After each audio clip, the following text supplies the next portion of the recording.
The note was lying across the 3 pages across the run of one of the stair tracks. And it was kind of dimly lit. It was just very early in the morning. And I started to read it. And it was addressed to John. It said, Mr. Ramsey. And it said, we have your daughter. And it just wasn't registering. And I may have gotten through another sentence, like we have your daughter, and I don't know if I got any further than that. So one really has the impression that not one of the 3 Ramsey family members have really paid that much attention to the ransom note, or if they have, that they want to really comment on it. I got nightmares in my head, I fear.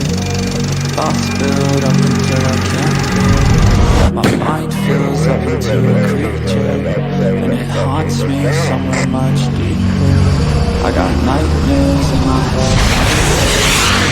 Thoughts build up until Hello and welcome to True Crime Rocket Science, the most authentic voice in true crime. Now, this is an excerpt that you don't hear about very much in the ransom note. It's near the end of the 3rd page. You stand a 99% chance of killing your daughter if you try to outsmart us. Follow our instructions and you stand a 100% chance of getting her back. Now, this is a very interesting comment from Linda Wilcox, a former housekeeper of the Ramseys. And these are Linda's words. She grabbed her notepad and her felt tip pen. That is not her language. But the essence of her is there, like the percentages. 99% chance and 100% chance, that is how she talked because of her cancer, or how you talk when you are around someone with cancer. Such an interesting insight there. And the phrase, that good southern common sense of yours, John wasn't from the South, but Patsy and Nidra always teased him about being from the South. Now, besides the hypocrisy of the ransom note, in disguising the handwriting and also in issuing instructions by a writer who has no intention whatsoever of following up on them, we'll have a look at just how poorly disguised these letters are. The wobbly W's. And look at there's some consistency in the wobbly W that lasts for 3 lines. But go through the rest of the ransom note and look at the others. Look at the T that is positively gargantuan. The bottom tail added as a pedestal in both letters, as if the writer lifted up the pen and was constructing or creating letters rather than simply writing them down. The T in represent is wobbly, and ultimately all 3 T's don't look the same in this line, either in shape or size. Here the writer probably realized what a tedious exercise disguising the whole note was going to be. But if she was an artist, and if she was used to tedious sketches and practicing to get shapes and nuances right, and that is something artists need to do and artists do go through, either on paper and canvas, well then this was just another artwork. And now look at the squiggly tail of the letter D.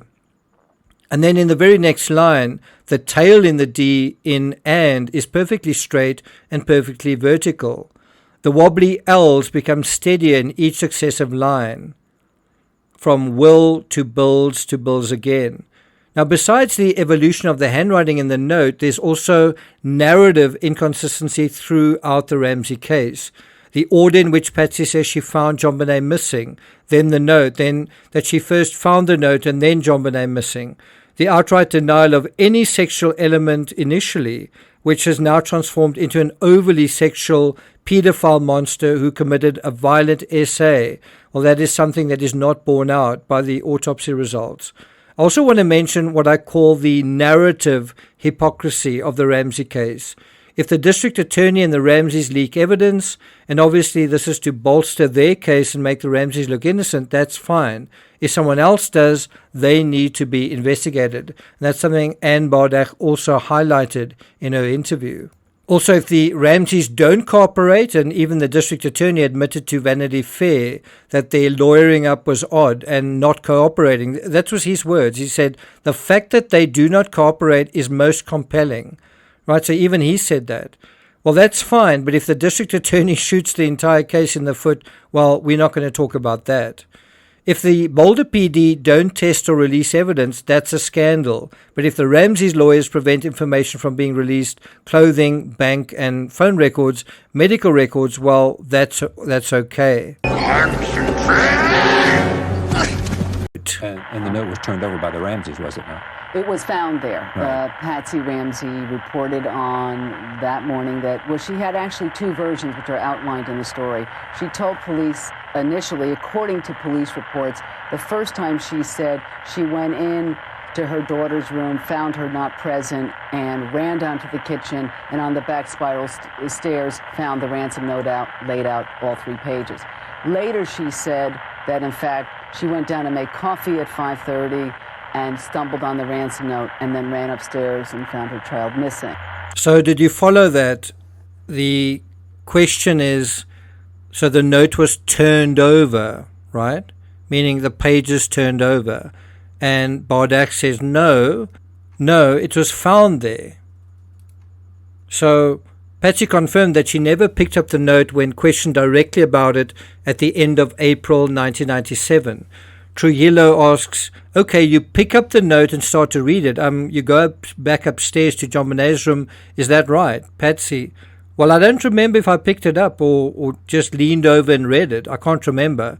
I don't think I picked it up because I remember just then bounding up the stairs toward her room.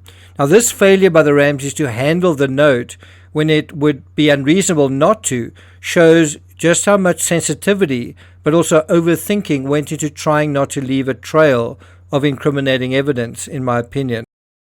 How did the note get from the stairs to the floor to Officer French's hands? Remember, Officer French didn't pick the note up from the stairs but from the floor. So how did it get to the floor? And how did Officer French end up with the note in his hands? Quickly. Yeah. You brought the note to John? I don't remember. I tell you, you just, that You morning remember how you got the is so note? chaotic. You don't? I don't remember exactly, but Well, it was. I started screaming, there's a note, Same as number 6, the fact that Patsy not only doesn't pick the note up but doesn't take it and hand it to John, and John doesn't pick it up either, is almost as absurd as the note itself. Think about the reality of this case. At its core, underneath everything, what is underneath everything? Well, there's a sexual motive and a sexual element. And I put up a video with a heart on a hand, and a lot of people have ridiculed it and said I don't see a heart. I mean, we can deal with that aspect, the fact of who thought it was a heart, all the main detectives in this case, but these people think that they know a lot better. They know better than the coroner. Pretty much they know better than everyone in this case. And if you think about Christmas from a totally different perspective, Christmas can be a very romantic and even magical time. This is especially so for children, not so much the romance of Christmas, but the magic of Christmas. There may be a kind of element to it that is going to really touch a child's heart in a certain way. We do know that in Japan, Christmas is treated like Valentine's Day. Just think about how romantic it is. These lights that are blinking, all of this warm and fuzzy stuff going on. I think it's easy to have feelings of love during Christmas time, and maybe some of those feelings of love can and often are romantic. I mean, there's songs, Last Christmas I Gave You My Heart, but the very next day, etc., And I do think we stumble upon a really interesting insight. And if you've been concentrating and listening to this point, this is something you're really going to want to scribble down in your notebook. That is essentially, I think, what's being hidden, the sexual motive. Not only, this is the crucial part, not only by the accessories to this crime, but importantly, by the killer himself. The killer himself is also hiding away a sexual element. And this is also what differentiates this case from a stranger attack. Consider the following. Although there was a sexual element, JonBenet was not found naked like so many of these sorts of victims are. Take the Delphi case, for example. 2 victims, one left naked, the other redressed, but in the wrong clothing. JonBenet was also redressed partially in different clothing. some sizes too large for her. And it's not even clear if the killer actually executed his sexual intentions in the Delphi case. In this sense, I think the Delphi case, very broadly, is similar to the Ramsey case. Someone had sexual intent, got spooked, and a little girl died in the process. The difference, I think, in the one is that the killing is absolutely deliberate, whereas in the other, it's accidental. Meredith Kurtz is a bad example here because instead of covering something up, her body was staged, her body was moved across the floor and her legs open to look like something worse had happened than was really the case. And this also implicated a male attacker and seemed to vindicate a female suspect. And I think in the same way, by exaggerating the level of violence, which the ransom note tries to do, and which all the narrative staging tries to do, it suggests a particular kind of perpetrator, an adult male. JonBenet was staged to look like something worse had happened than was really the case. Well, the ransom note as well. Think about how the staging of the ransom note and the staging of JonBenet herself both try to exaggerate the kind of perpetrator. 30% of Americans read at a level that you would expect from a 10-year-old child. That is a quote from Andreas Schleicher, the Director for Education and Skills at the OECD. Schleicher worries that people with poor literacy skills will become naive consumers of prefabricated content. Now, I would suggest that those with poor literacy were taken in by the ransom note. But I would also say it takes someone with superior literacy to know how to fool someone with inferior literacy. And I think this is how and why Anne Bardak is such an excellent person to be dealing with the ransom note in her excellent article, one of the best ever written, if not the best, on the Ramsey case. And I think Patsy Ramsey, I think you've also got to remember, is also one of the few people in this case that has got really advanced literacy, that she studied journalism at university.